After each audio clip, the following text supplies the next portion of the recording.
kapatid, ang mapiakay yung palo. Hindi, nanay Elena. Sabihin niyo, praise the Lord. At nani na chika. Sabihin niyo, hallelujah. Simple praise the Lord, hallelujah, nakaakay mga kapatid. Amen. Samantalang kayo nasaan? Kapatid, praise God, hallelujah. So, huwag natin hayaan mga kapatid na maging ganyan muna kayo. At saka kayo mag-aakay ng kaluluwa.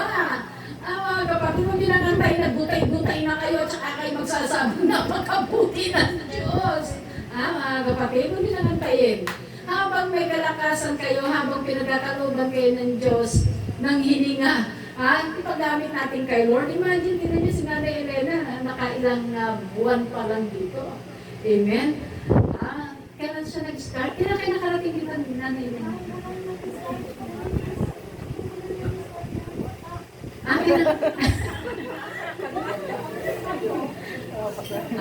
Huwag na muna yung kuhanan ng lapis at ballpen niya, mamaya na. Hallelujah. Wala tayong oras mga kapatid, praise God, nakakaya sa ating mga bisita, baka sabi nila, hindi pala doon naabot ng kalahating araw.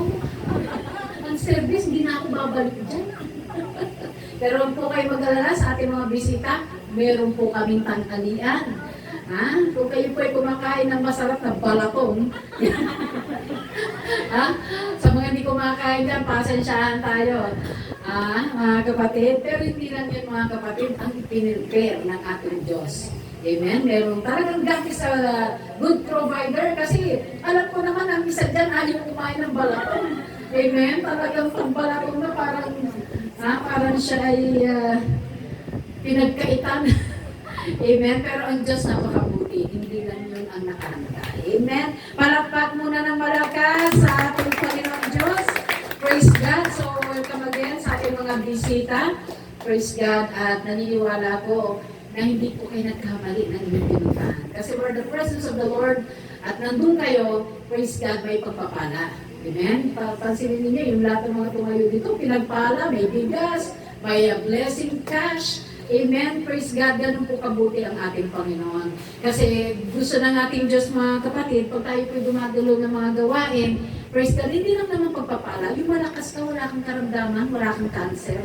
Hindi ka although meron kang utang, pero masaya ka pa rin, nakangiti ka kay Bombay. Wala kang bayan. Ganun mga kapatid, ang Diyos mabuti. Amen. Yun ang kagandahan na mayroon kang Jesus. Amen. Dahil pag mayroon kang Kristo sa iyong puso mga kapatid, praise God, I can smile at the storm.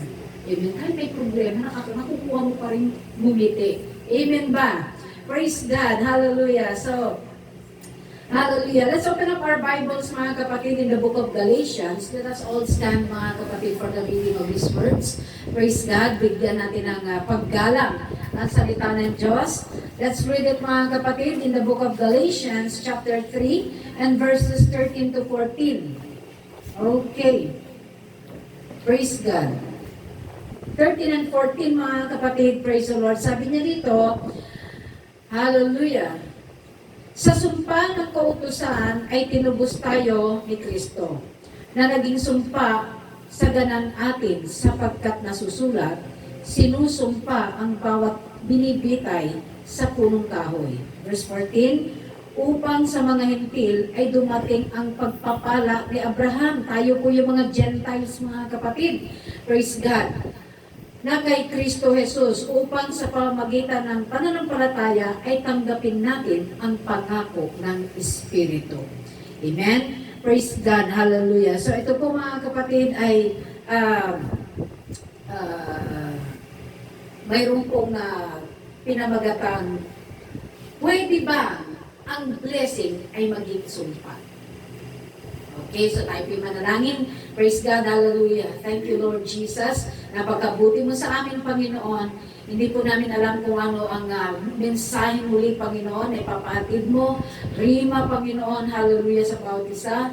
God, hallelujah, kayo pong mag-take over, Panginoon. Pinagkakatiwala namin sa iyo ang lahat. Hallelujah, maging Panginoon, hallelujah, your anointing at wisdom, knowledge, and understanding to impart these messages of God na na-prepare, Panginoon, sa araw na ito. Lord, tulungan mo ang bawat isa na maintindihan, maunawaan ang simplicity ng iyong gospel, O Lord Jesus. Basbasan mo, pagpalain ng iyong mga anak, at sinasaway namin, Panginoon, ang mga espiritu ng antok, mga gawa ng kaaway sa lugar na ito. We rebuke them in Jesus' name. And everybody say Amen. Praise God, and you may be seated, mga kapatid. Praise the Lord. So ito pong ating tinatalakay, mga kapatid, na may pinamagatang, can a blessing turn into curse? Pwede ba? Maaari ba?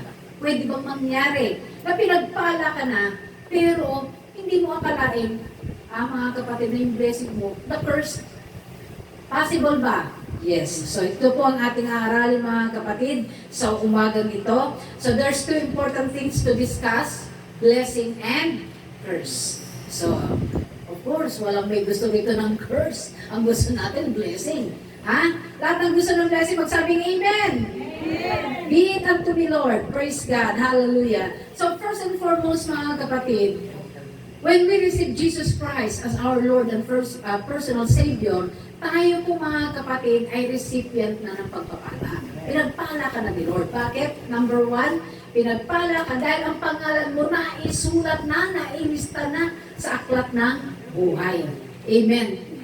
Hindi ka na pumipila doon sa impyerno. Buhay ka pa, nakapila ka na. Pero sa atin, sino po dito mga baptized na? At asa mga kamay ng mga already baptized in Jesus' name. Praise God. So kung kayo po ay nakatanggap na sa pangalan ng ating Panginoon through water baptism, then you are now a recipient of the blessings from above. Amen po ba? Praise God. Hallelujah. So, hindi lang naman material things. Amen? Hindi lang material things na yung blessing. Yung pera, marami kang pera sa bangko, marami kang sasakyan. Di ba nakita niyo yung nagtrabaho sa DPWH?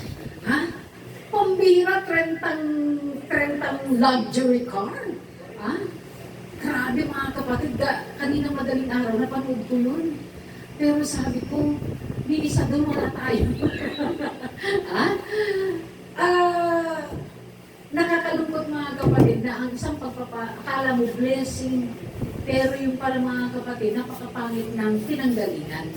Amen? So, sa atin, mga kapatid, wala man tayo niyan na ganyang magagarang sasakyan. Sino rin kang nakasakay na sa isang magarang sasakyan, yung mga high-end na sasakyan? Sino na nakaranas? L3. Yung high-end, ibig sabihin mga Mercedes. Yung mga tinatawag na Audi. O yung tinatawag, mga kapatid, na Prado. Ferrari. Ano po yun? Helicopter? Aeroplano. Ano daw? Yun na yun, mga kapatid. Basta mabilis. Ang nasakyan daw ni Nanay Elena na napaka-high-end talaga, yung Rusko. Talagang Rusko, mga kapatid. Mga kapatid. So ito po ay pag nakaranas ka na nakasakay sa isang mga high-end na sasakyan, parang feeling mo, yaman ka na rin. Pag nakasakay ka dyan, I experience, mga kapatid, nakasakay sa Audi. Na-experience ko nakasakay sa, ano ba yung isang sasakyan na, andaw? Meron yung isang sasakyan, mga kapatid, na high-end siya. Nakakalimutan ko lang yung first niya. So, naranasan ko yan dahil yung mga naging amo ng kapatid ko sa Canada, pinasakay kami roon. Nakalimutan ko yung isa eh. Tapos, hindi siya pa-gel with letter P. Letter P ang skirt niya. Hindi, mali. So, nasakyan namin yun. Ang ganda, mga kapatid, sa loob. At maging ang tinatawag na isa sa mga high-end, mga kapatid, is yung what do you call this, yung Lincoln. Okay? Yung Lincoln, mga kapatid, yun naman ay pag-aari ng amo ko. At Ang na-experience ko mga kapatid na i-drive yung Lincoln, hindi yung Mercedes-Benz. Okay, pero naranasan ko na makasakay sa isang tinatawag na sports car na Mercedes. Amen? So, kakaiba mga kapatid, pero bagamat pina-experience lang po yun sa akin. Hindi ko naranasan na maging akin. So, pina-experience ni Lord na masakyan ko yung mga ganyang high-end na mga sasakyan. At kakaiba, itong babae na ito na grabing sasakyan niya mga kapatid, 30 plus ba? If I'm not mistaken, mga 30 plus na high-end cars. At saka yung binibili niya, yung talagang latest, hindi yung mga second hand, mga kapatid, na pipictugin, hindi. Talagang high-end na mga sasakyan.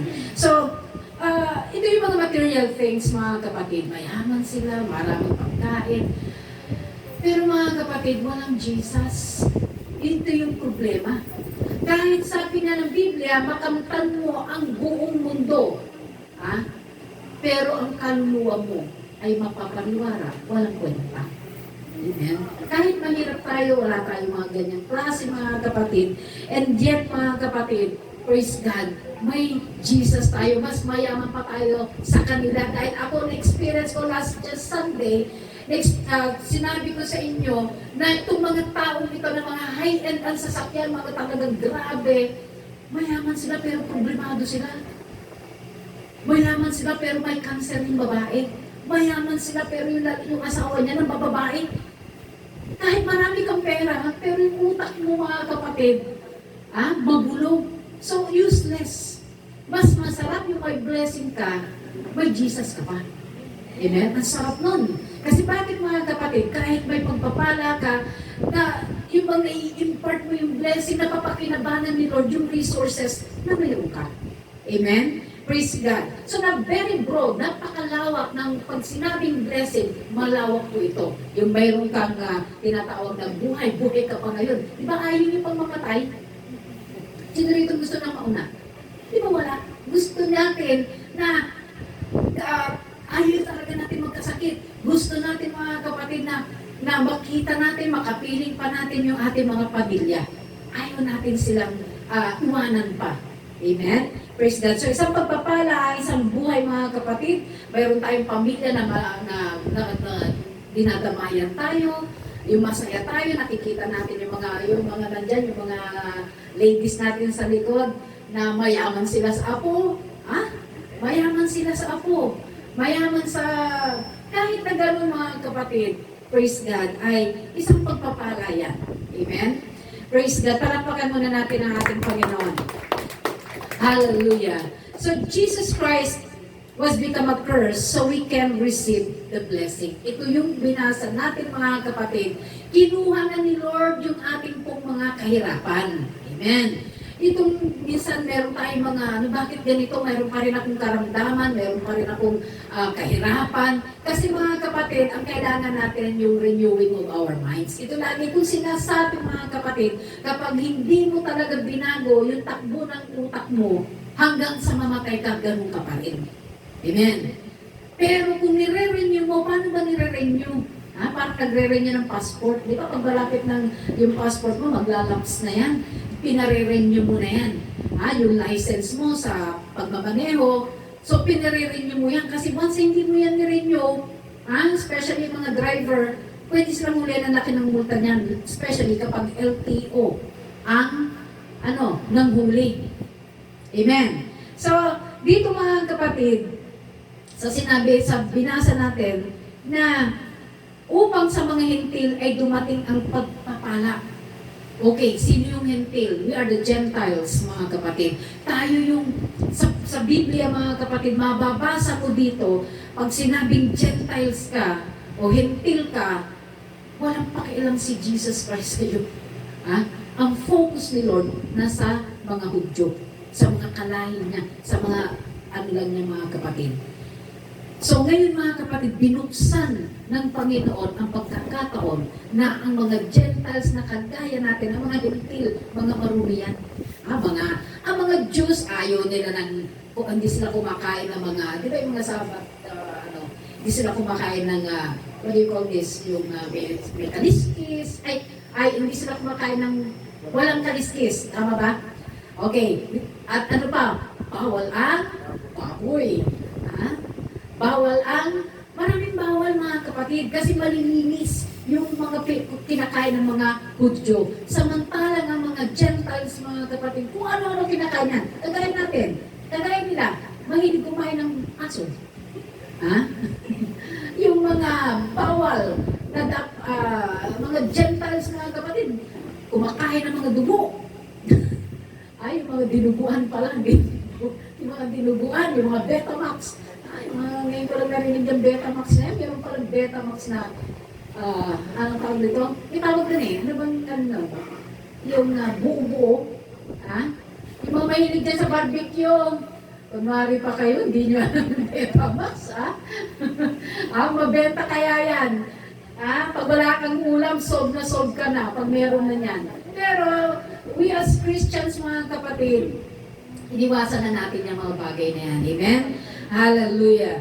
So, praise God. So, mga Gentiles, mga kapatid, inopen na ng ating Panginoon yung pagpapala. We are now already connected from Abraham's blessing going to the Gentiles, mga kapatid. Why?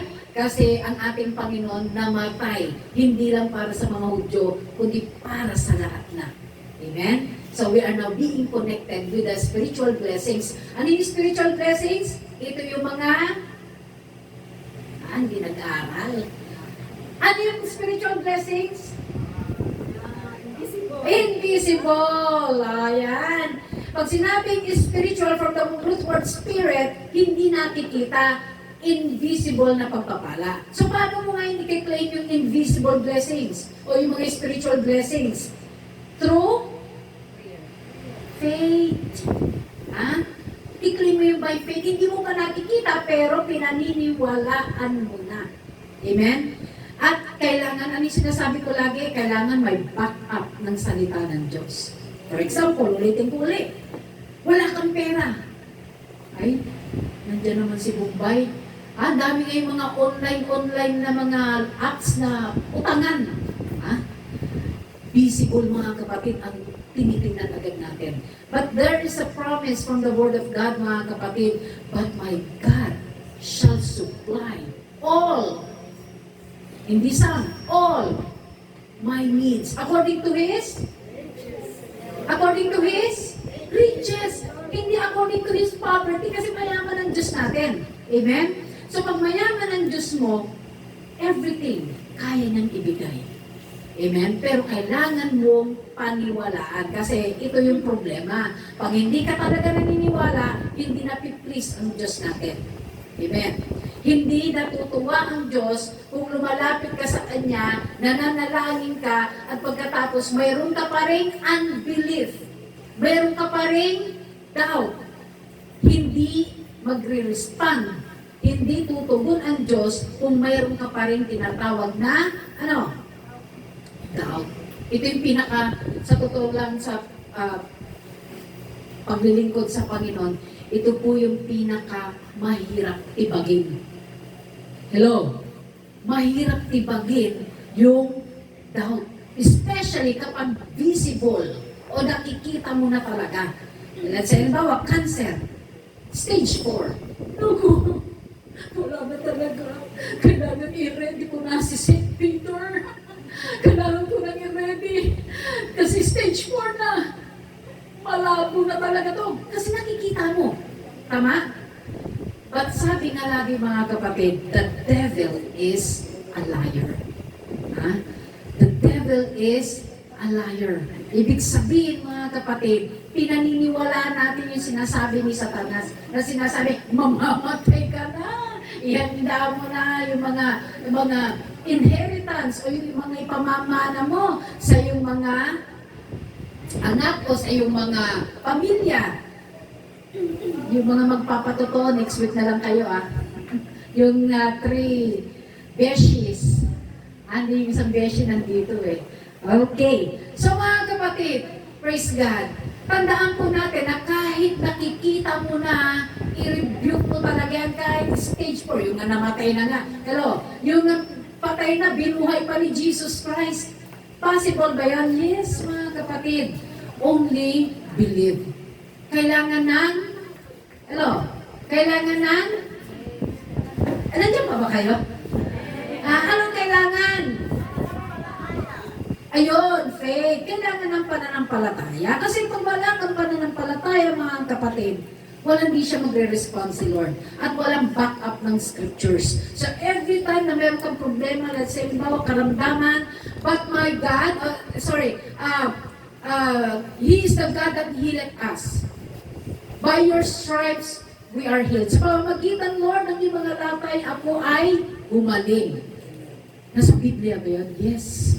Palagi mo siya ulit-ulit, repeatedly, ulit-ulitin mo mga kapatid, yung pangako ng Diyos. Kasi itong unsubconscious mind natin, hindi talagang nakukonvince, hindi siya madaling mapaniwala. Amen. Lalo pag nakikita mo talaga. Tapos nakikita mo pa yung wallet mo. Yung wallet mo. Lord, si 50 na lang, Lord, ang laman ng wallet ko. Ba't nararakan ka na? Yung bang, hindi mo na alam ang gagawin mo. So ngayon mga kapatid, praise God, titibagin mo yan sa pamamagitan ng salita ng Diyos. Kalakip ang pananampalataya. But my God shall supply all of my needs according to His riches and glory through Christ Jesus, our Lord. So pag yun ang sinasabi mo, ang mga angels kumikilos na yan. Kasi hindi magre-respond yung mga angels ninyo kung walang scripture. Hello, nakukuha po ba natin? So, kung kinakailangan, nag-aaral ka, nagbabasa ka ng salita ng Diyos. Kasi pag walang salita ng Diyos, mga kapatid, hallelujah, hindi makakilos yung mga angels. Hindi sila makakilos. So, kikilos lang sila according to the Word of God.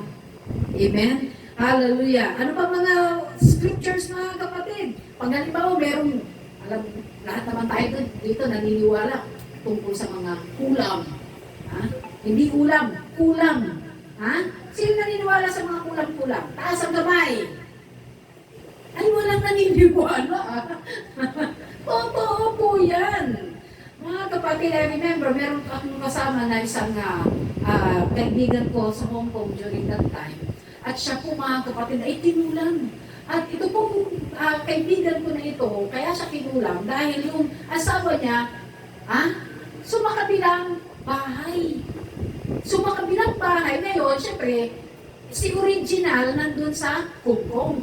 Tapos itong si mistress, ay ayaw na siyang pabalikin doon kay original. So, ginawa ni mistress, naghanap siya ngayon ng witchcraft. Mangkukulam. At alam niyo, totoo po ito, yung kaibigan ko na napakalakas, hindi mo isipin na naaabutin niya yung ganung kalagayan niya. Siya po ay hindi makakilos ng maayos, naging bedridden siya at tinawagan ko siya, mga kapatid. Ang sabi niya sa akin,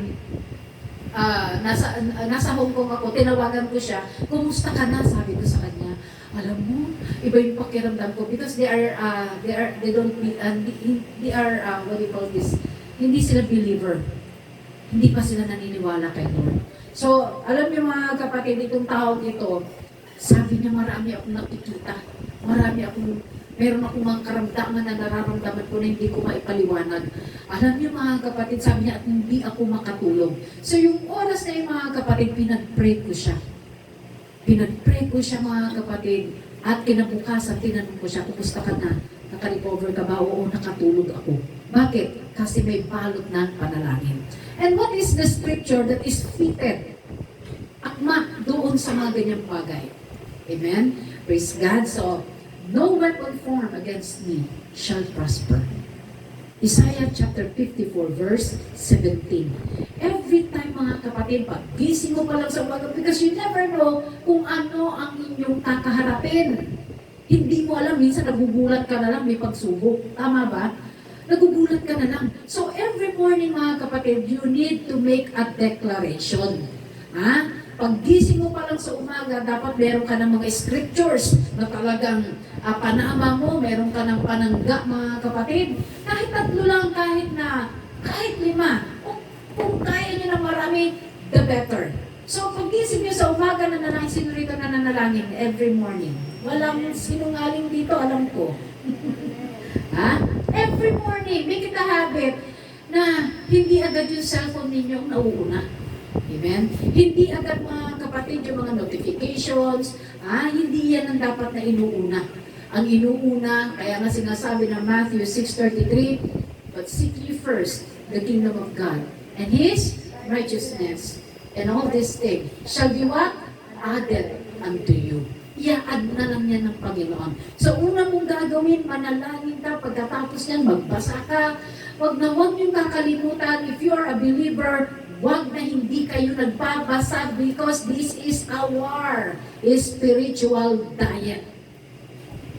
Hello? Pag hindi kayo nagbabasa, mga kapatid, ng salita ng Panginoon, magiging makukulanay kayo, mga kapatid. Ang spiritual life ninyo, hindi magiging matatag. Hindi kayo magmamatured. Think about this, mga kapatid. Physically, literally. Di ba? Sa umaga, huwag kayong kumain. Hanggang mamayang gabi. Huwag kayong kumain. Ano pakiramdam nyo? Di ba yung mga tiyan nyo, nag-aalburuto? At maya-maya parang mainit ang ulo mo kasi walang laman. May mga tao na pag hindi na nakakain, mga kapatid, para mga leon, para mga tigre, galit na galit. Ganyan ba kayo? Okay, mag-alala, may lunch mamaya.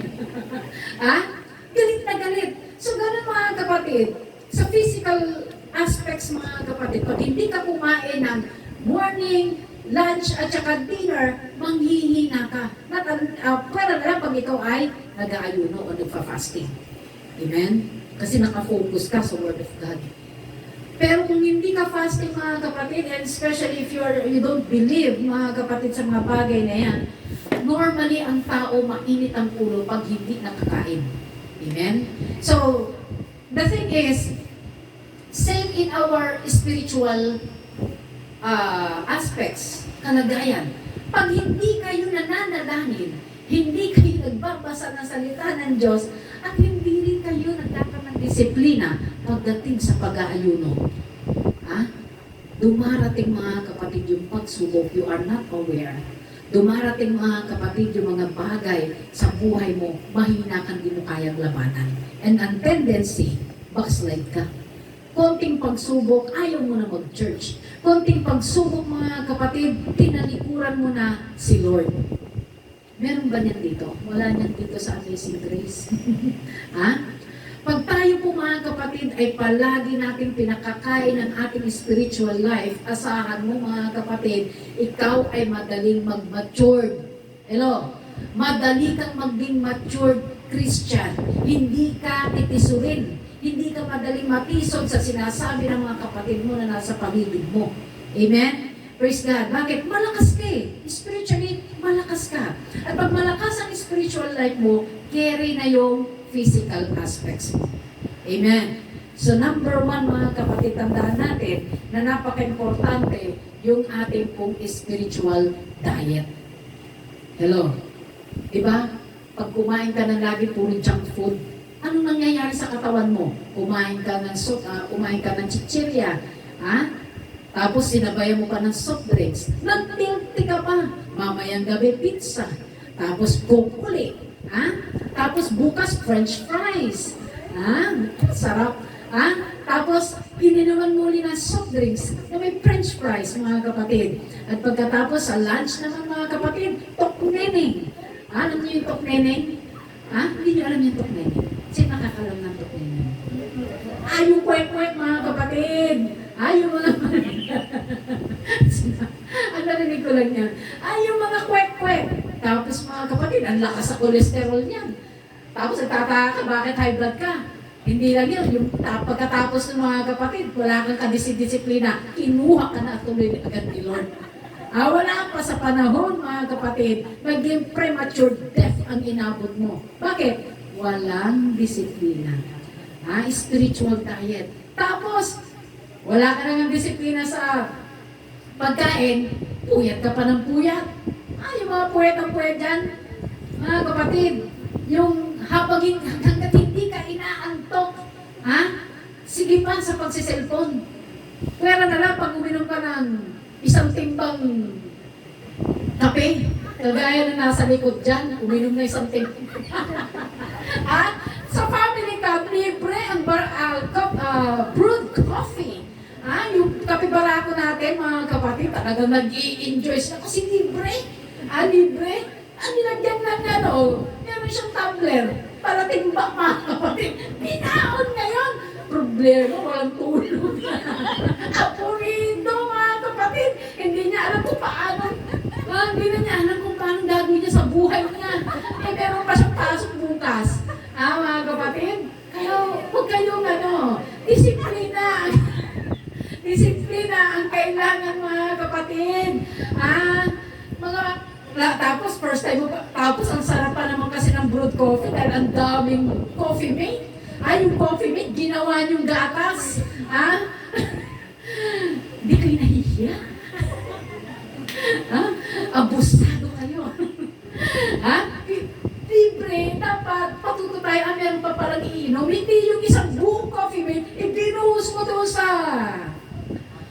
yung lalagyan mo, yung tumbler mo, yung malatimba. Nakakahiya tayo. Pag tinitingnan siguro tayo ng mga ibang churches, naku, tagaling kayo niya. Pagkatagaling kayo niya, grabe sila talaga. Kaya sa susunod, kanya-kanya na tayo, kapatid. But the truth is, yung pong brewed coffee, kami po nag-sponsor noon. Ang iba, yung coffee mate sa ibang, sa San Clemente Church yun. Pero sa susunod, mga kapatid, huwag niyong gagawin yan. Dahil masarap, dahil siyempre, naintindihan pa naman kayo, ang lamig doon. Nauunawaan ko yun. At alam ko naman, mga kapatid, na siyempre, pag nagkasama-sama talaga mga magkakapatiran, mga kapatid, pag nandun na sa fellowship na ganyan, hindi ka kagad makatulog. Kasi bakit? Parang namamahay ka, naintindihan ko yun. So, anong tendency? Pero, yung mga young people na mga babae natin, disiplinado sila. Hindi na sila nagkape. Paglibon ko, mga kapatid, nakatalungbong na sila, mga kapatid. Talaga nakakunot sila na. Grabe mga to, sabi ko na. Para, alam nyo, yun yung maganda. Kasi bakit kanya, mga kapatid? Disiplinado sila in a sense na alam nila the following day, may service pa. Amen? Praise God. So, napakabuti ng ating Panginoon. So, disiplina ang kailangan, mga kapatid. Praise God. Huwag tayong puyat ng puyat. Yung mga mahilig magpupuyat dyan, wala naman kayong pinagpupuyatan. Buti sana kung mga taga-BPO kayo, kung nagtatrabaho kayo sa call center, wala na nga kayong trabaho, puyat pa kayo ng puyat. Huwag ganyan, mga kapatid. Praise God. Hallelujah. Nasa na ba tayo? Topic natin. Nasa blessing and cursing. Lumayo na naman ako. Okay. Praise God. So, the truth is, ang pagpapala, mga kapatid, praise God, ito po ay pinagkaloob na sa atin. Pero bakit nagiging later o nagiging sumpa? Di ba, sabi nga, mga kapatid, na ang mga bata na ipinanganak, sila daw ay blessing, they are heritage, galing sa Panginoon, blessing.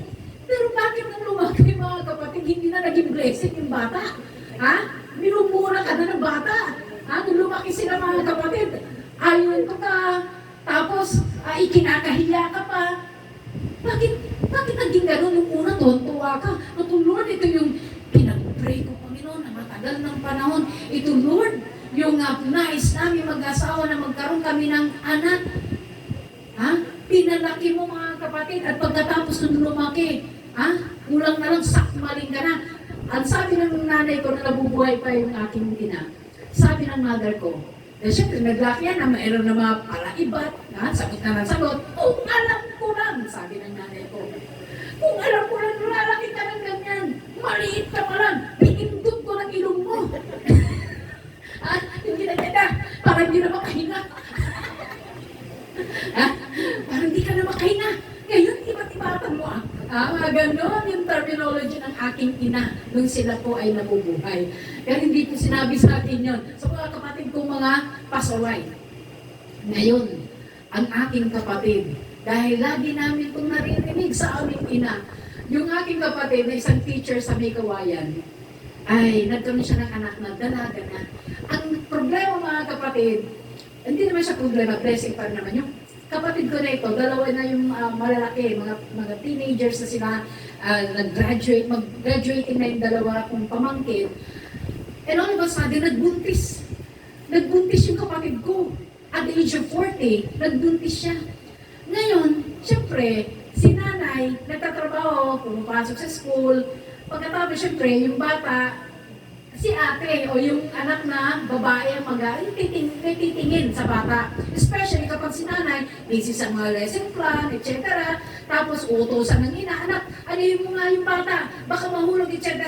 Eh, syempre, yung isa, busy din siguro sa school, merong ginagawa mga assignments, ay, iniba-tabi. Sabi siguro pamangkin ko, gagawa-gawa kayo ng anak, tapos ako ngayon ang pagpuproblema kayo niya. Alam niya, siguro, ewan ko paano yung naging conversation nila mag-ina, ang sabi ng kapatid ko, kung alam ko lang, naalaki kang ganyan, maliit ka palang pinindot ko na gano'n kasi narinig. Ha? Diba, nakukopya mo. Alam niyo mga kapatid, yung pamangkin ko, very first time na narinig niya ang salita na yun, lumapit sa akin yung pamangkin ko, Tita Sara, bakit gano'n si Mama? Bakit? Kasi sinabihan niya ako na kung ganito lang daw ako, parang pinindotay.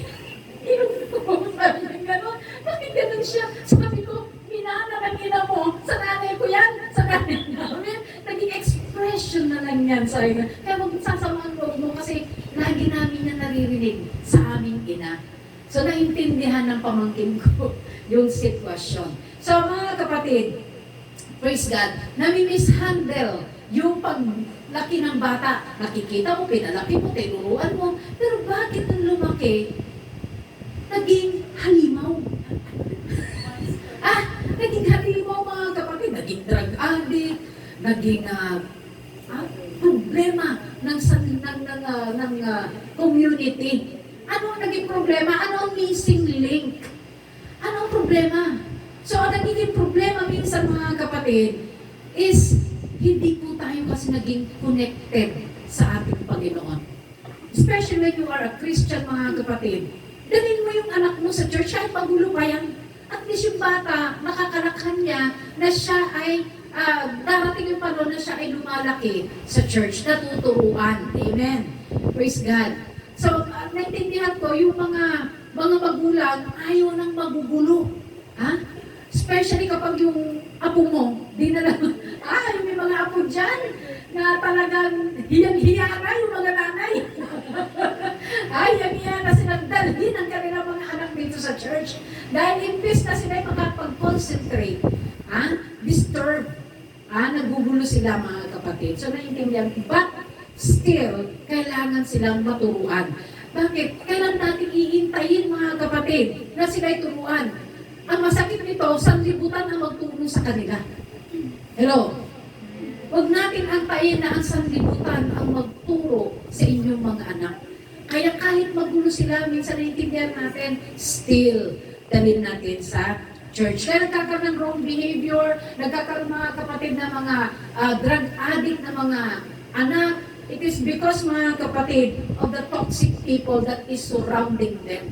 Diba? Pag nasa, especially when you are a Christian mga kapatid, at nahalubilo ka sa ibang mga non-Christian, ang anak mo mga kapatid, nagmumura na rin pag uwi rito. Totoo ito. Yung anak namin, di namin tinuruan magmura yan. Nung nag-aaral na sa public school mga kapatid, syempre, yung mga kaklase, nagmumura. Allowed sa kanila yun, walang problema sa kanila mga magulang yun. Although kahit hindi mo turuan, ayaw mo turuan ng anak mo, matututo sila. Hello? Matututo sila. Bakit? Naririnig because of their environment. Okay. So, anong gagawin mo ngayon? Patuloy mo pa rin silang turuan. Turuan at turuan mo. Amen? Hallelujah. So, yun po mga kapatid. Hallelujah. Na minsan ang ganda ng paghubog natin sa mga bata, pero pag lumaki na sila, doon na po mga kapatid, yung lumalabas yung mga kanilang, that's a very sad thing mga kapatid. Na kahit lumaki sa church, ay nagiging problema pa rin ang magulang later on. Kasi bakit? Minsan kulang sa pangaral ng bata. Hindi nabubugbog sa pangaral. Amen? Mga bata na kulang sa palo. Sino rito ang sagana sa palo during their childhood days?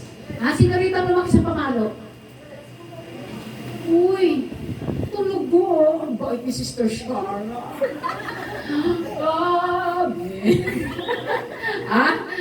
Ang babait niya.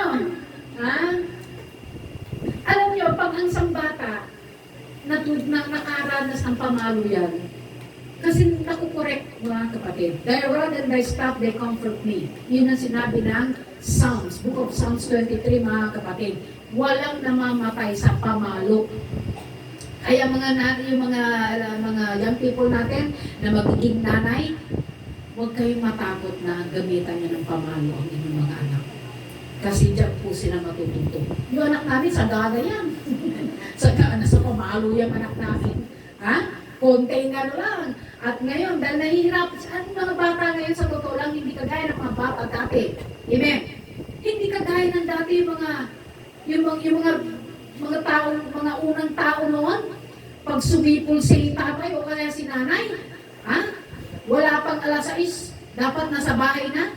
Ngayon mga kapatid, hirap na hirap ang mga magulang, totoo po ito. Hirap na hirap ang mga magulang kung paano nila susupilin ang kanilang mga anak. Bakit? Because of sa mga high technology na nangyayari mga kapatid. Amen? Computers, wala naman yung panahon namin yan. Wala naman yung mga computer games. Wala yan mga kapatid. Walang cellphone. Nanay, ilan taon na kayo? Okay. So, we are on the same page. Kasi bakit? Alam namin mga kapatid, mga panahon namin, walang cellphone. Ang uso nun mga kapatid, ano yung mga laro?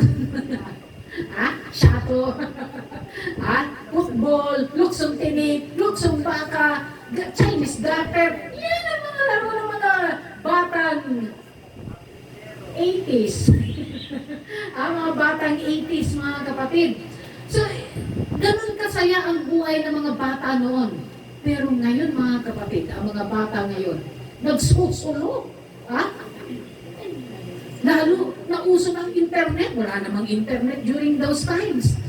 Ngayon ang mga bata, nagkukulong sa kwarto. Hindi mo alam kung ano nang kiniklik doon. Amen. Hallelujah. So yun po mga kapatid, praise God, hallelujah, na mga parents mga kapatid, dapat binavalue natin. Hallelujah. Especially mga kapatid, yung pagdi-disciple, kinakailangan disiplinahin ng mga bata. Amen. Amen ba mga bata? Praise God. Hallelujah. So, kinakailangan magpatuloy tayo na dumadalo sa gawain ng ating Panginoon para po ang mga bata natin mga kapatid ay natututo rin. Minsan nga ang mga bata pa ang mag-encourage sa'yo, Nay, bakit every Sunday tayo nag-church? Bakit ngayon di tayo nag-church? May mga ganun mga kapatid, sila ba'y magsasabi sa'yo, bakit? Parang meron dito mga kapatid, hindi ba kayo sasama sa church? Kasi Sunday, it's Sunday.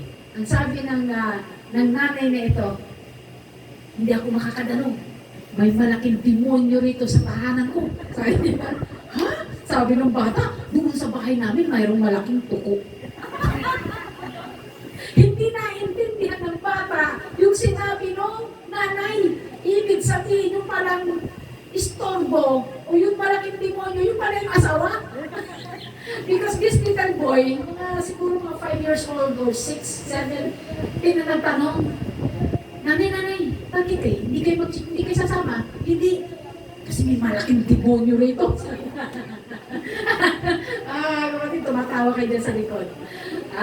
Hindi naiintindihan. Kaya mga bata, mga kapatid na nasanay, na dumadalo sa gawain sa church, mga kapatid, praise God, sila po ay pinagpala. Turuan natin sila. Amen? Palampakan muna natin Panginoon. Hallelujah. Hallelujah. Tayo mga ina, tayo po mga kapatid, mga magiging ina. Amen? Turuan natin sila sa salita ng Panginoon. Yung anak namin, hallelujah, pag yan po ay meron ginagawa na hindi tama, talagang yan mga kapatid, masinsinang usapan. hindi talaga umubra sa amin. Kasi gusto natin na ang mga bata natin, hindi sila sakit ng lipunan. Amen? Yung sila mga kapatid ay lalaki na hindi ba sa kulero. Di ba mga ganun bata, mga kapatid, naglalakihan sila, problema ng lipunan. Problema lagi nasa sa barangay. Nandun sa police station. Mga kapatid, yung mga kabataan na naalala ko yung asawa ko, meron silang NCP ata nila, meron silang pagtuturo, values education. Alam nyo, mga teenagers, mga kapatid, nasa pulugan. Dahil sa mga, hindi sila mga natuturuan. Wala silang alam sa salita ng Panginoon. Kaya mapalad kayo, mga young people, na kayo po ay nakakarinig ng salita ng Diyos. Kasi ako, nung tumanggap ako sa Panginoon, I was 21 years old. Hindi kagaya ninyo, meron dito mga bata pa nakakarinig na ng salita ng Panginoon. Amen? Praise God. Hallelujah. So magpatuloy tayo mga kapatid na maging model tayo sa ating mga, hindi lang sa mga anak, sa ating nakapaligid na mga kapitbahay mga kapatid. Hallelujah. Kaya magsilbi tayong ilaw. Hindi yung ilaw na andap-andap. Sasabihan talaga tayo, tinang yan, mga born again yan. Ang sakit pakinggan mga kapatid. But that's the truth. Totoo ito mga kapatid. Na pag hindi nakikita talagang ilaw sa atin, hindi sila maniniwala. Totoo? Yes, hindi sila maniniwala. Pero pag nakita nila na ang ilaw mo ay nagliliwanag pa, dati, ang karap niyan, red horse. Ngayon, Bible na. Ang binubuklat niyan. Dati, puto maya, puto kutsinta, puto kalasyaw, ang naririnig nila mga kapatid. Ngayon, praise the Lord! Hallelujah! Mga kapatid, yan ay naririnig nila. Naalala ko tuloy meron sample mga kapatid dito na naalala, that was a long time ago, and if I'm not mistaken, nagturo ko na rin ito. Meron isang tao mga kapatid, dati siyang sakit ng lipunan, sakit ng kanilang community, problema. At nang siya'y nagbago na kakilala sa ating Panginoon, praise God, na-born again siya. At ngayon mga kapatid, sa kanilang lugar, may naghahanap. May kakilala po ba kayo dito ang pangalan si Fredo? Sinong Fredo? Si Fredong Praise the Lord ba? Opo. Fredong Praise the Lord. Bakit? Kasi dati si Fredong Red Horse, Fredong mura ng mura mga kapatid. Ngayon nung nagbago, pag nakakita, Praise the Lord, hallelujah. Kaya ngayon, trademark niya, naging signature niya, si Fredong Praise the Lord.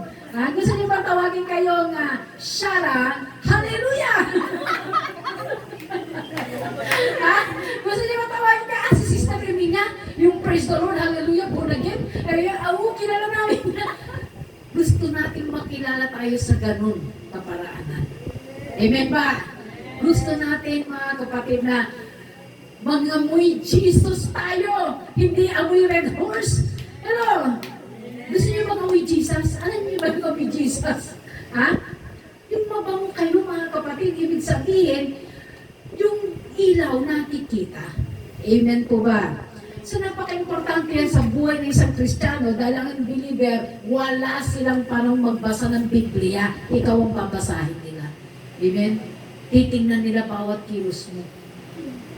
Pag nakikita nila mga kapatid na mayroong nagaganap na pagbabago, madali mo silang mahila.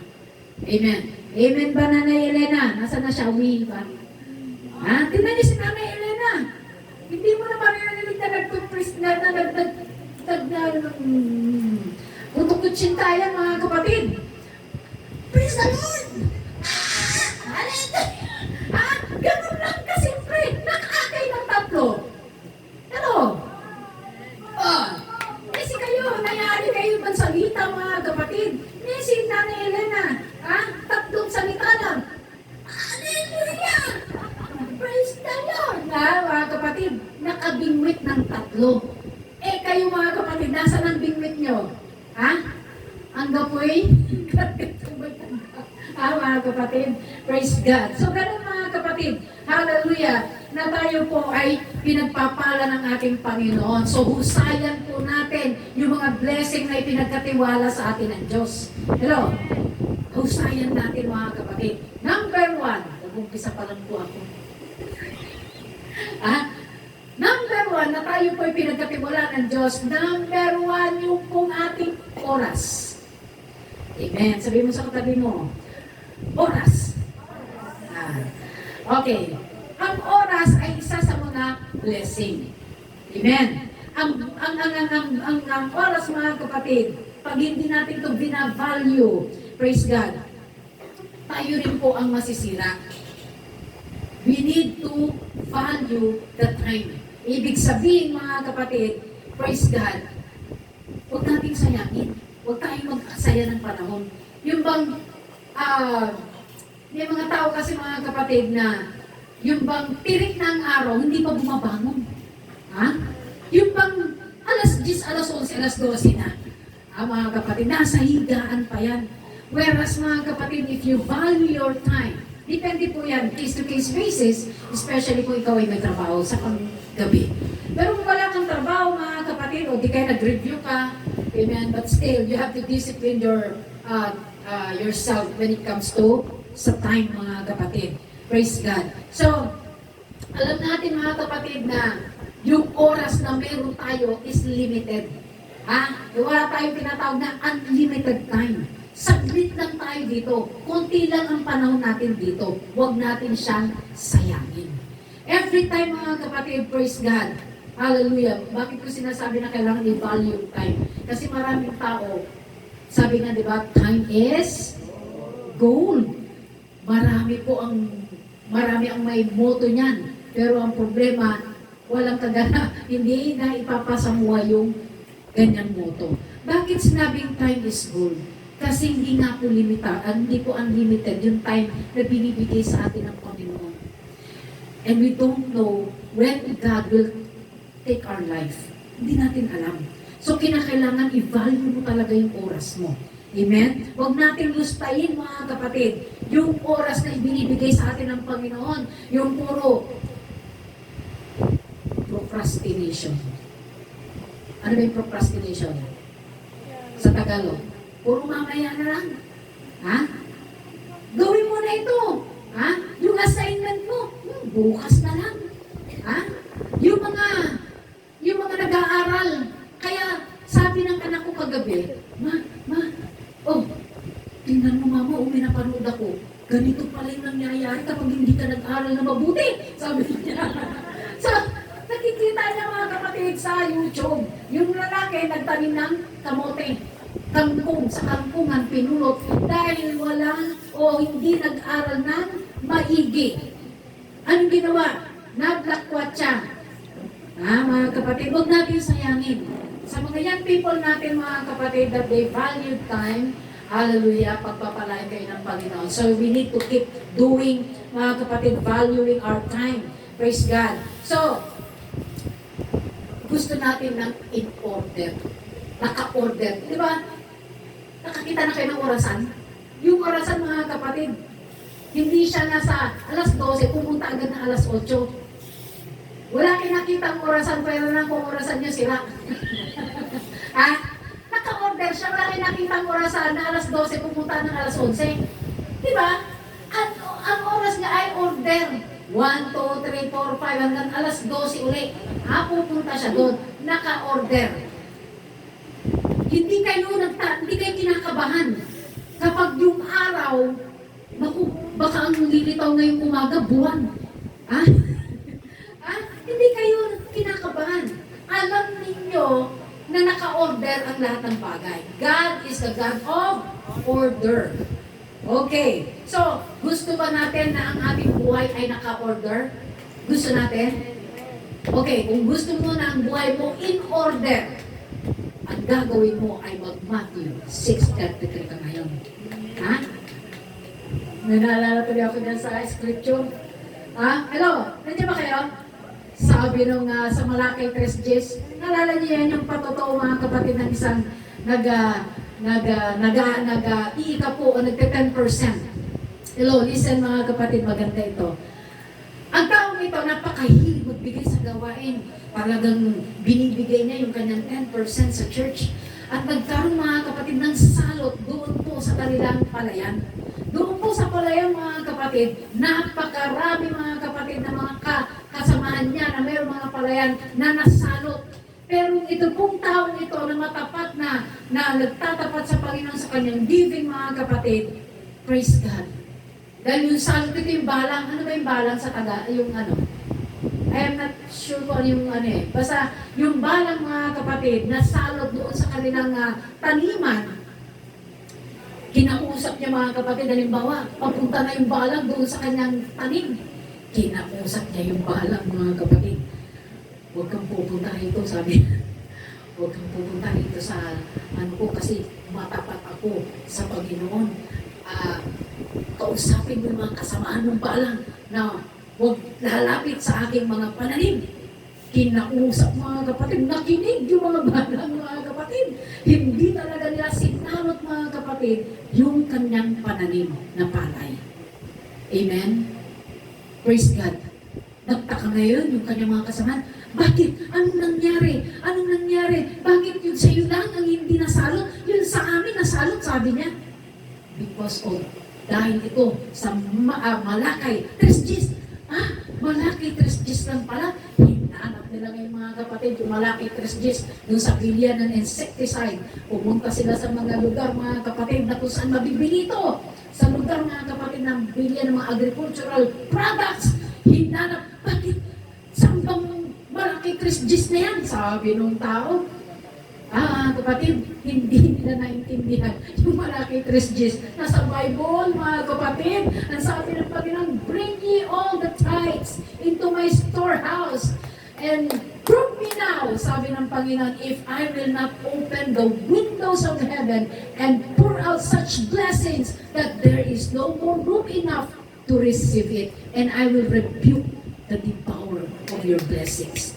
Amen! Hello! Yung pala yung Malakay 3, hindi pala siya insecticide. Kapatid. So, kailangan mo ng buhay na in order mag-Matthew 6:33 ka. Hello? Unahin mo talagang Panginoon. Kung inuuna mo siya mga kapatid, nagbabasa ka, little by little, nakikita ng Diyos yan. Hello? Huwag mong isipin ang Diyos ay bulag. Huwag mong isipin na ang Diyos hindi ka pinapansin. Bawat ginagawa mo, pa konti-konti mga kapatid, nagbabasa ka, nananalangin ka, nagpa-partial fasting ka, kita lahat ni Lord yan. Walang bagay na ininvest mo sa Panginoon na masasayang. Hello? Walang bagay na ininvest mo. Kahit nag-offering ka ng maliit mga kapatid, basta ito ay galing sa puso mo mga kapatid, nagtatapat ka, pilit kang nagtatapat sa Panginoon, ang Diyos higit pa sa pagtatapat mo. Amen. Matapat ang Diyos. Amen po ba? Praise God. Hallelujah. So, ang oras mga kapatid, huwag nating lustahin. Ngayon nakikita mga kapatid na mga pagmumukha ninyo, banat na banat. Talagang pilit na pinabanat. Pag lumipas ang mga 50 years mga kapatid, mukha ka ng pasas. Pero, lumilipas ang ganda. Lumilipas mga kapatid ang panahon, huwag nating sayangin. Huwag natin laging iisipin ng mga kapatid na malakas ako palagi. Because you never know. Hindi mo alam kung kailan ka padadalhan ng Diyos ng sakit.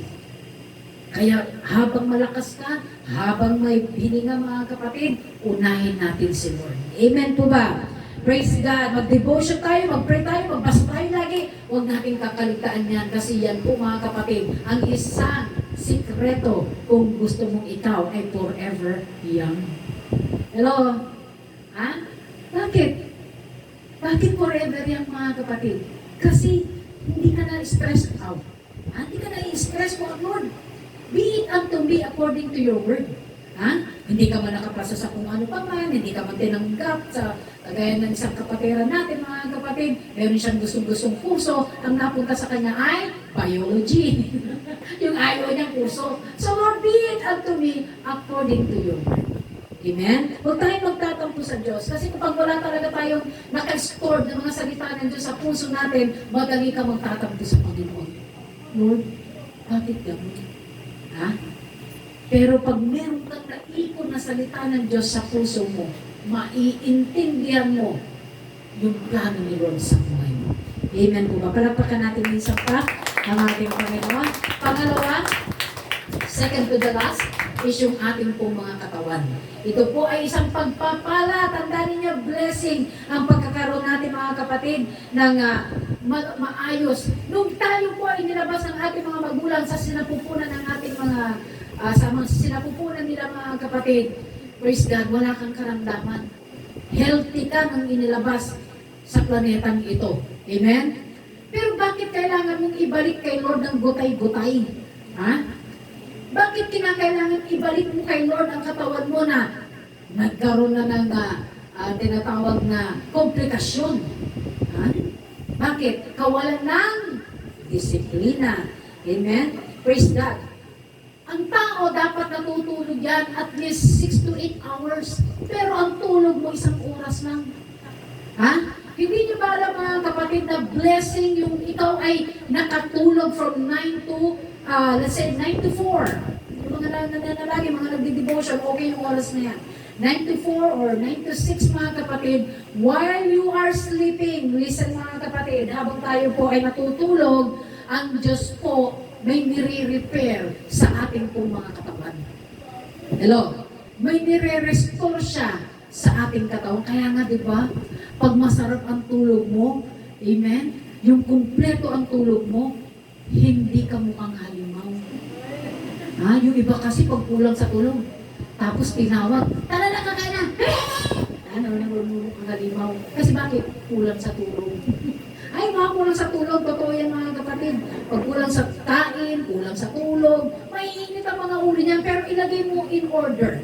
Ilagay mo in order ang lahat ng bagay mga kapatid. Praise God. Magiging maayos ang iyong physical aspects. Amen po ba? Hallelujah. So, kagaya na sinabi ko kanina mga kapatid, yung ating pong spiritual diet, tandaan po natin, huwag po natin hahayaan mga kapatid na tayo po ay lumilipas ang panahon na hindi man lang tayo nakapagbuklak na salita ng Diyos. Hindi man lang tayo nakapagbasa. Hindi man lang tayo mga kapatid nakapanalangin. Tayo po ay magiging immature na Kristiyano mga kapatid kapag wala po yan. Hallelujah. Tandaan po natin mga kapatid,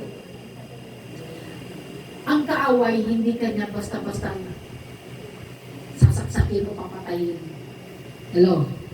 Pero i-distract ka niya. Isa-sidetrack ka niya. Ha? Especially kanina, pinag-uusapan natin oras. Wala kang panahon kay Lord kasi distracted ka. Dahil mas marami pa yung oras mo sa gadget mo. Ha? Kaya maraming nanghihina, maraming nanglalamig. Pero kung ikaw ay matured Christian, wala sa vocabulary mo, wala sa termino o sa dictionary mo, ang salitang nanghihina at nanlalamig. Bakit? Kasi tama yung iyong spiritual diet. Tama ba mga kapatid? Pag tama yung diet mo, kaya ngayon iba, diba, in physical aspects, malakas ang immune system mo kapag tama ang kinakain mo. Kumakain ka ng gulay, kumakain ka ng isda, hindi laging bulalo, hindi laging lechon, umaga ay lechon, mamayang gabi ay bulalo. High blood ang abot mo riyan mga kapatid. Ha? Tapos sa susunod na araw mga kapatid, panibago na naman matataas ng mga calories, mga cholesterol, mga pizza, french fries, fried chicken, fried rice. O yung mga ibang fried rice na tinan nyo, high blood na rin sila. Fried rice pa lang yun. Iwasan nyo kasi yung mga mantika. Sino rito mahilig sa mga lumalangoy sa mantika ang pagkain? Ay, mahilig sa mantika. Bawasan po ninyo yan. Hanggat maaari mga kapatid, iwasan ninyo yung sobra sa... Yung pa mag... Hello, nandiyan pa ba kayo? Magpa-fried rice ka, isang bote ng mantika yung ilalagay mo. Mga kapatid, Kung ayaw ninyong makita si Lord ng mas maaga, ayusin ninyo ang inyong mga galawan. Hello? Okay. Praise God. Hallelujah. Number 3, last na po ito mga kapatid. Number 3 is yung resources is blessing. Lahat po tayo dito mga kapatid na pinagpala ng Diyos ng financial, pinagpala tayo mga kapatid, praise God. Ito po ay pagpapala mula sa ating Panginoon. Kaya tayo tinuturuan, maging mahusay na, humawak, hindi waldas. Sino rito yung nagkaroon na ng 1,000, gusto nang bumili ng cellphone? Ah, 1,000 ako. Ano bang nangangapit talaga yung kamay mo? Naku, may 1,000 ako. Pizza. Mag-shakis nga ako mag-isa. Ha, mga kapatid? Hindi mapakali talaga. Ha? Yung nagiging one day millionaire. One day lang mga kapatid. One time, big time mga kapatid, ang tawag dyan. Ha? Pagkatapos, kinabukasan nga. Ha? Naku po, mga kapatid. Marami ba tayo niyan dito? O, yan. Huwag na kayong magtaas ng kamay. Hallelujah. So, hallelujah. Yung mga resources na pinagkatiwala sa atin ng ating Panginoon, blessing yan ni Lord na dapat ingatan. Amen? At tandaan natin lahat ng resources, bakit tayo nagkaroon yan? Bakit tayo nagkaroon ng trabaho? Bakit tayo nagkakamal ng maraming pera? Because God has been so good to us. Binigyan tayo ng talent, binigyan tayo ng kalakasan. Kanino galing? Kay Lord. Sa Diyos galing yan. Sige, tanggalin ni Lord yung kalakasan. Tanggalin ni Lord yung talento. Tanggalin ni Lord yung wisdom. Magkakapera ka ba? Wala.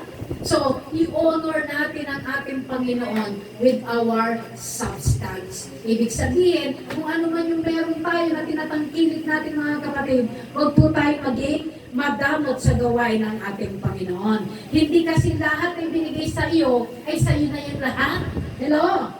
Hindi lahat ng ibinuo sa inyo na pagpapala, naging saking tayo. Hindi mga kapatid.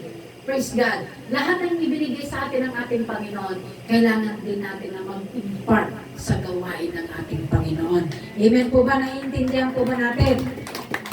Hallelujah. So, Haggai chapter 1 and verse 4 mga kapatid, may sinasabi rito na may mga, okay, let's read it mga kapatid, Haggai. Okay, so matatapos na ako mga kapatid. I just want you to read this verse mga kapatid para maintindihan po natin yung sinasabi ng ating Panginoon. Praise God. Okay. Okay, so sa mga nakakita na mga kapatid, pakibasa nyo.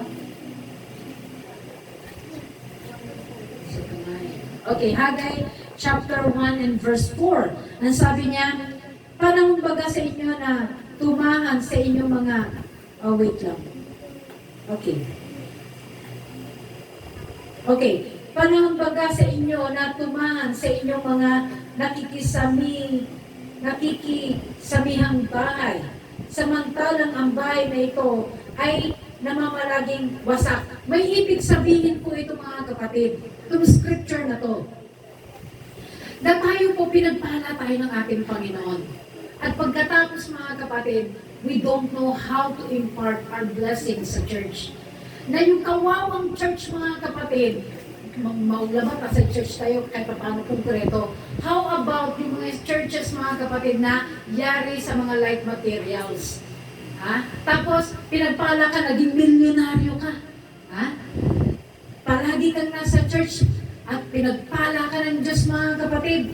Pagkatapos nung pinagpala ka ng Diyos, guminhawa ang buhay mo, nakalimutan mo ang iglesia. Hello? Hindi ka man lang makabili ng pako. Mga kapatid, pako na lang. Hindi ka man lang nakaalala. So ito yung sinasabi ng Haggai mga kapatid, na samantalang ang kanyang tahanan, praise God, verse 4 sabi niya, samantalang ang bahay na ito ay namamalaging wasak. Praise God. So we need to remember mga kapatid, praise God, na Kung nalulula ka man mga kapatid sa mga blessings ngayon mga kapatid, it is because of the blessing of the Lord mga kapatid. Praise God. Huwag nating kalimutan na kapag ikaw ay pinagpala na ng ating Panginoon, pati discipleship, pati yung pagsusoul winning, nakalimutan mo na. Naabutin mga kapatid, yung mga tao na dapat abutin. Sila po yung isa rin na kinukonsider na mga taong wasak. Ha? Amen. Abutin natin sila. Hindi po excuse yung sinasabi natin na, ay, busy ako, marami akong trabaho, wala akong panahon na mag-Bible study, wala akong panahon na mag-share ng gospel sa kapitbahay ko. Amen. Hallelujah. So, isa po yan mga kapatid, na dapat natin natandaan na pag pinagpala ka ng Diyos, alalahanin natin yung obligation natin, yung responsibilities natin as a believer mga kapatid. Praise God. Hallelujah. Hallelujah. May mga bagay na sinasabi in Haggai 1 chapter 6, basahin nyo na lang mga kapatid, na kumikita mga kapatid pero kapos pa rin. Bakit? Bakit nagiging ganun mga kapatid? Kasi we are not doing everything in order. Wala sa ayos eh. Ayaw ni Lord na wala tayo sa ayos. Ang gusto ng Diyos, nasa ayos ang kanyang mga anak. Dahil ang Diyos natin, maayos. Hello? Alam niyo mga military, maayos sila. Paggising pa lang sa umaga mga kapatid, they are being trained, well trained. Bago aalis, ang kanilang mga higaan, maayos. Ha? Banat na banat yung mga bed sheets mga kapatid. So yun po ay itinuro sa kanila na isang training mga kapatid para maging maayos sila. Ganun din sa ating gusto ng Diyos, maayos tayo, disiplinado tayo. Kasi hanggat hindi po tayo nagdidisiplina, huwag kang umasa na meron tayong blessing. Hello? Wala tayong disiplina eh. Binigyan ka ni Lord ng 1 million, hindi mo na ngayon malaman kung anong gagawin mo. Wala sa order. Pinagkalooban ka ni Lord ng 10 million, ang inisip mo agad mag-shopping. Ha? Hindi mo naisip mga kapatid, ay, yung palang 10% ko. Ay, yung palang ibibigay ko kay Lord. Una natin isipin yung nagbigay. Hello? Una natin iisipin palagi yung nagbigay kalakasan sa atin, ano ang ating ibabalik sa Kanya. Praise God. Palagpakan natin ang ating Panginoon. Hallelujah. In order mga kapatid, minsan kasi inuuna natin yung ating mga, hindi, mag-mall muna ako. Ay, hindi, mag-shopping muna ako. Linggo! Ang linggo ay araw na para sa Panginoon. Tapos inuuna mo mga kapatid, ay, birthday ng amiga ko galing Australia. Saka ka na, Lord, meron pa namang susunod na linggo. Tama ba yun? Huwag natin uunahin yung nagiging selfish tayo mga kapatid. Akala natin si Lord, si Lord, maiintindihan naman ako ni Lord eh. Na maiintindihan ako ni Lord. Minsan kasi mga kapatid, akala natin, sagabal ang mag-serve kay Lord. Sagabal. Yan po yung term na nakakalimutan natin, nakakaligtaan natin yung blesser. Paano kung dumating yung friend mo galing ng abroad, binigyan ka ni Lord ng, binigyan ka ng pizza sa paa mo, hindi ka kayo makapunta sa mga gusto mong puntahan. Kasi bakit? Ibang inuuna mo eh. Pinakalat ngayon kasi, mga kapatid, yung pizza umaakyat. Kaya mga kapatid, mag-ingat tayo. Kala natin si Lord hindi niya nakikita yung lahat alam niyo, 10 billion ang tao rito sa planeta ito mga kapatid. And yet, alam ng Diyos yung ating mga puso. Nabasa niya every little, small details ng puso natin. Alam ni Lord, ay, patal naman mag-preach niyan. Gutom na ako. Alam ni Lord. Alam niya yun, mga kapatid.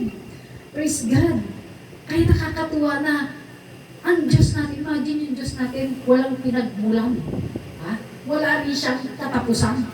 Imagine, sabi ko lagi, ang lagi kong pasasalamat sa Diyos, nagkaroon tayo ng Diyos na kagaya niya. Kasi kung ang Diyos natin hindi si Lord, ano nga yung mga itsura natin ngayon? Kaya mga attitude natin, amen? Nagkakaroon ba tayo ng ganyang thought sa isip natin? Paano kung si Lord ay hindi ganun? Walang pinagmulan at wala rin katapusan. Amen. Hallelujah. So, hallelujah. We need to be responsible mga kapatid. Dalhin yung pamilya natin sa Panginoon. Number one yan mga kapatid. Kahit pinagpapala ka na, kahit busy ka, may time ka talaga mga kapatid na unahin na manalangin, ipag-pray mo yung family mo. Hindi mo po pwede ikatwiran sa Panginoon, Lord, busy ako, wala akong panahon na ipanalangin yung pamilya ko. Responsibility natin yan mga kapatid, nadalhin sila sa ating Panginoon. Praise God, hallelujah. Yung ating katawan mga kapatid, hallelujah, huwag natin antayin mga kapatid na kinapitan ka na ng samot-sari mga karamdaman because of our being irresponsible. Hindi tayo nag-iisip ng tama natin kakainin. Amen. So, huwag tayo magpupuyat. Yung mga patuloy pa rin nagpupuyat dyan, kung wala namang kakwenta-kwenta, hindi naman school yung involved dyan, matulog na. Ay, yung anak namin, mga kapatid, hindi namin siya hinahayaan na nagpupuyat. May oras siya talaga. Magpapaluan kami niyan, mga kapatid, pag yung matigas ang ulo niya, ipipilit niya yung gusto niya. Hanggat ikaw ang magulang, may karapatan kang mamalo, mga kapatid. May karapatan ka na sawayin, mga kapatid. Praise God, hallelujah. So, yung mga nag-EML dyan, meron pa ba nag-EML dyan? Mga nag-o-online sugal. Ha? Mga kapatid, huwag natin hayaan mga kapatid na itong mga junks, spiritual junks mga kapatid, ay lamunin tayo.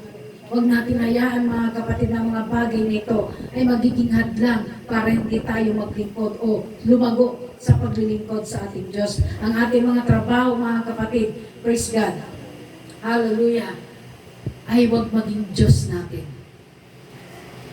Huwag natin gawing Diyos ang ating mga trabaho. Ito yung lagi kong sinasabi na what if tinanggal ng Diyos ang trabaho na yan? Saan ka? Pero kahit na meron kang trabaho at meron ka pa rin Diyos mga kapatid, kahit na wala yung trabaho, the Lord will still open the doors of opportunities. Amen? Huwag tayong matatakot na, ay wala na ako na trabaho. No, sinarado ni Lord John para sa bagong opportunity. Amen? Praise God, hallelujah. Hallelujah. Huwag nating sagarin, hallelujah, yung ating mga katawan, yung bang pagod, yung bang may trabaho ka na mga kapatid, hindi ka na kontento, gusto mo pang mag-part-time, and it happens to me. This is true mga kapatid. Naranasan ko ang triple job sa ibang bansa. At wala na akong panahon kay Lord.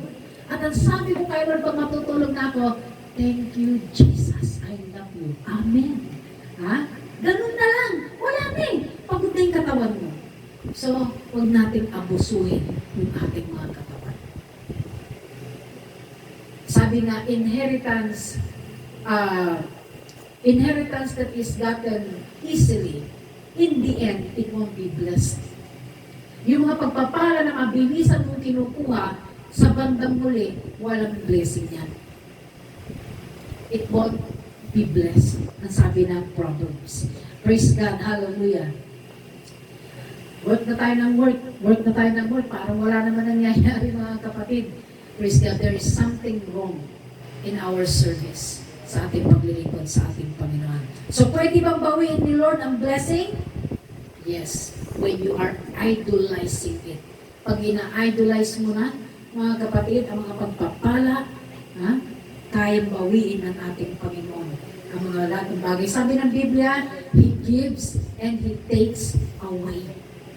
Siyang nagbigay, siya rin ang may karapatang bumawi ng mga pagpapala. Kaya kung hindi tayo nakikita ng Diyos ng good stewardship, mga kapatid, it is very easy for the Lord to take it without your knowing. Wala na pala. Amen? So let's honor. I-honor natin ang ating Panginoon, mga kapatid. Praise God. In everything that we do, hallelujah, huwag natin kakaligtaan ng ating Panginoon. Huwag tayong nakafocus lagi sa mga benefits, mga kapatid. Pero wala na pala ang Diyos sa puso natin. Amen? Hallelujah. Ayusin natin yung ating mga buhay, mga kapatid. Kahit ano yung na-accumulate mo, nakuha mo, mga kapatid, natanggap mo, mga kapatid, mga talents, ang dami mong medal, ang dami mong mga certificates, and yet, God is not with you. And that those are meaningless and useless. Masarap mga kapatid na naging Kristiyano ka, naglingkod ka ng matapat sa ating Panginoon. Tandaan natin, nagtapat tayo sa ating Panginoon. Hello, nandiyan ba kayo? Dapat mamamatay tayo, nagtatapat pa rin sa Diyos. Hello? Nagtapat tayo. Nawa. Namatay tayo mga kapatid. At tatanggapin tayo ng ating Panginoon at sasabihin niya, well done, my good and faithful servant. Praise God. Nawa mga kapatid, praise God, sa umaga ito ay lahat ng ating mga inaaral mga kapatid, from blessing to curse, ang Diyos, hindi natin siya pwedeng dalain. Hindi siya matadaya mga kapatid. You cannot fool God, sabi nga ng Biblia. Hindi siya pwedeng maloko. Alam ng Diyos kung ano ang motibo mo, alam ng Diyos kung ano yung pangangailangan mo, alam ng Diyos kung kailangan mo na ng blessing, at alam ng Diyos kung kailan mo kailangan ang papalo. Hello? Dahil siya po ay mabuti nating Ama na nasa langit. God is disciplining us. Maging pagpapalaman yan mga kapatid, dinidisiplina tayo ng ating Diyos. And He can only dispose the blessing. Ibibigay niya yung pagpapala pag nakita niya, disiplinado ka na. Pag hindi pa nakikita ni Lord na hindi ka pa disiplinado, wala mga kapatid. It's very hard for the Lord to give it to us. Amen. It's our time, our treasures, and our physical bodies, mga kapatid. Ito po, hallelujah, ay mga bagay na napaka-importante sa buhay ng isang Kristiyano. Let us all stand mga kapatid. Praise God. Ang isang example nito mga kapatid, sa aking illustration, mayroong isang rich man, nakuha na niya lahat mga kapatid, nag-gather na niya, lahat mga kapatid, sabi niya, nilagay niya sa isang barn o kamalig mga kapatid, yung mga blessings, sinira niya dahil hindi kakasya, nagpagawa siya ng bago mga kapatid, at nasabi niya sa kanyang maging